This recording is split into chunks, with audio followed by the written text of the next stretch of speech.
Баршаңызға қайырлы күн көрермен. Егер ауылды сағынсаңыз, тандырдың ыстық нанын сағынсаңыз, сіз үшін арнайы осы видеоны түсірдім.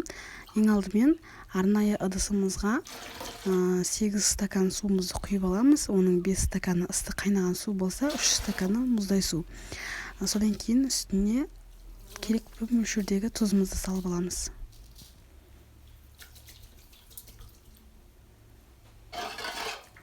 Сосын кейін қозғап тұзымызды ерітіп аламыз.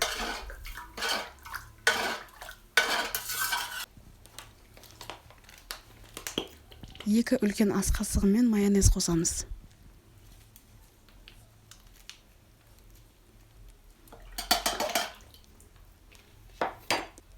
Бір ас қасық сметана қосамыз. Сметананың проценті маңызды емес. Содан кейін жақсы араластырып аламыз. Осындай венчикпен көмегімен. Ұнымызды міндетті түрде илектен өткізіп салатын боламыз. Шамалы ұнды илектен өткізіп алғаннан кейін үстіне дрожжимізді саламыз. Сосын қалған ұнымызды илектен өткізіп, жақсылап жұмсақ қамыр илейтін боламыз. Тандырдан жабудағы нанның керемет болып шығуының бір секреті бар. Ол жаңағы қамыр илеген кезде су беріп илеу қамырға. Оны қазір алда көрсететін болам. Осылай қолымыздың көмегімен мұжғылап, қамырымыздың басын біріктіруге талпынамыз.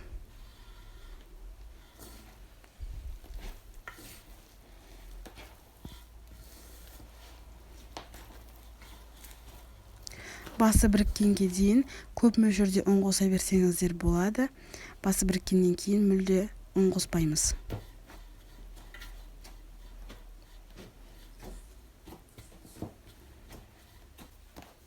Міне осылай қолға жабыспайтын, ыдысқа да жабыспайтын болып басы біріккен кезінде уже су беріп илеуді бастаймыз. Ол үшін қамырымызды бір бүктеп алып, астына кішкене мөлшерде ұн сеуіп аламыз. Только астына себеміз, үстіне мүлдем сеппейміз.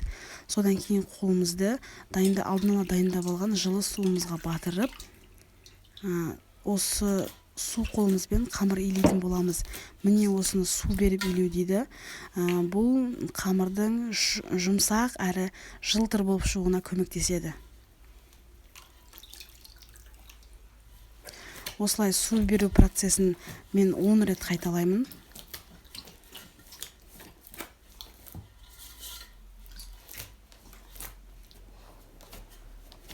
Міне басы бірігіп, қамырымыз уже жылтыр бола бастады.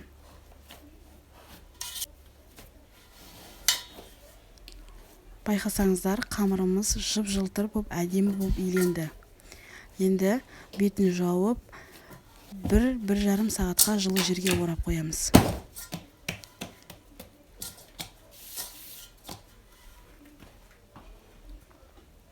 Міне сіздерге жақыннан көрсетейін. Қамырдың беті теп-тегіс, жып-жылтыр, қолға мүлдем жабыспайды.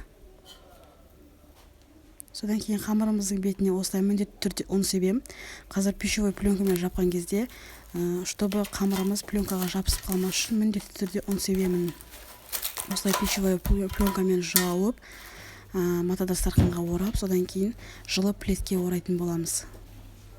Жылы жерге 1-1,5 сағатқа қойып қоясыз. Сол аралықта 1 рет, 2 рет қайтарып алсаңыз да болады.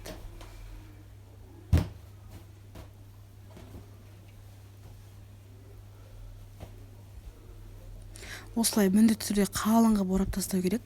Қамырымыз суып қалмау керек. Егер қамырымыз суып қалатын болса, тесто мүлдем көтерілмей қалады.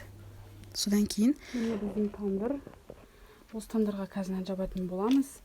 Бұл тандырдың ішіне 8 нан кетеді, но на самом деле 10 нан кетеді. Бірақ мен нандарды үлкен қылып жапқандықтан 8 нан әрең сияды. Вот, осы тандыр. Қазір күлін алып, барлығын дайындап қойдым.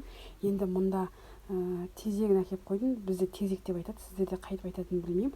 Осыны әкеп қойдым. Қазір осыны тандырға қалап, от жағатын боламыз.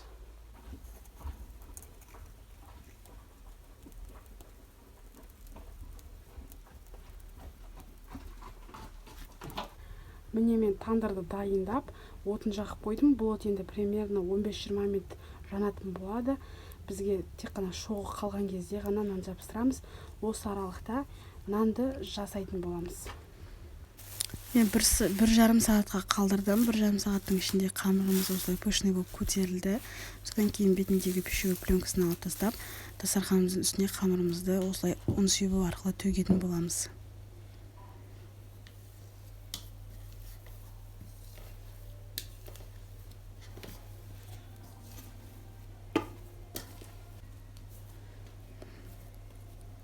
Домалақ қамырымызды теңдей 2 бөлікке бөлеміз. Бір бөлігін 4-5 бөлікке бөлеміз.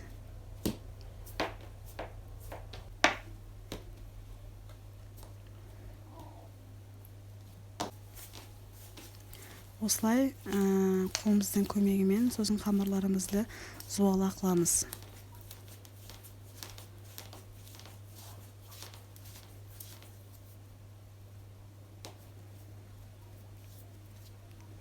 Дөп-дөңгелек болды. Енді осылай барлығында осылай дөп-дөңгелек болып шығамыз.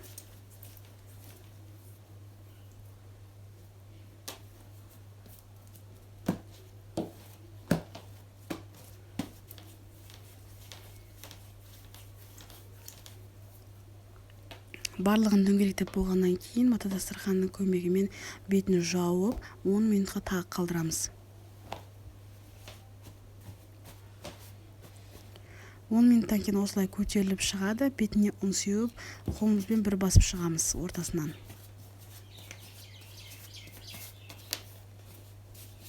Содан кейін нанымызды уже нан қалпына келтіретін боламыз.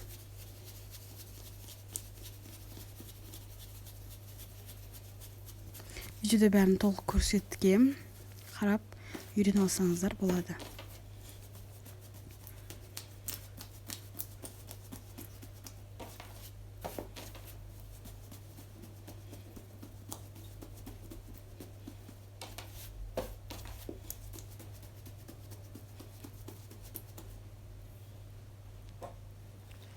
Арнайы осындай құрал бар, нанның ортасына арналған. Соның көмегімен нанды тесіп шығамыз.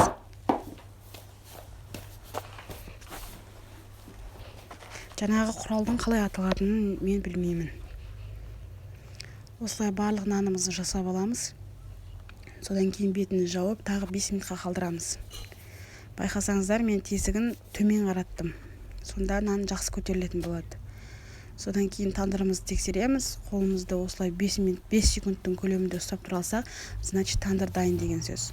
Содан кейін жасап қойған нандарымызды алып, осындай рукаваның көмегімен қолымызды сулап, нанның астына су жағып, тандырға жапсыратын боламыз. Осылай барлық нанымызды жапсырып шығамыз.